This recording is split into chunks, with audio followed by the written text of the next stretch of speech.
Hey, what up everybody, this is Stevie Breach coming to you. Last night I was able to watch SummerSlam 1994. And then of course, Bret the Hitman Hart versus Owen Hart in a steel cage match from SummerSlam of 1994. Most of the time when people think about Bret versus Owen, you think of the WrestleMania 10 match. You don't really think of this one, but honestly, this is a really good match. It honestly isn't one of those 5-star classics, but this one involving the steel cage. Bret and Owen, they go out there, they get 30 minutes worth of time.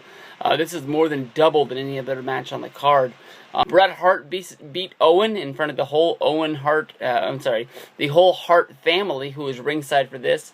You had a returning Davey Boy Smith sitting front row. A few rows behind him was Jim the Anvil Neidhart.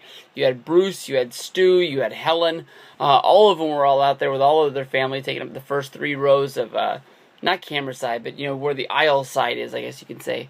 Bret throws Owen into the steel cage head first. He gets tangled up into the cage. Because Owen's leg is sticking through the cage and wrapped around the bars, Bret's able to climb up over the top to the outside.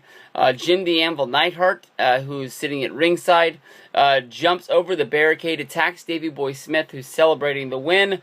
He attacks Bret Hart. They throw Bret Hart back into the cage. Him and Owen lock the cage door. That enables them to beat down on Bret, and as the whole Hart clan tries to jump into the cage, they outnumber them, knocking them down where they have the strict advantage.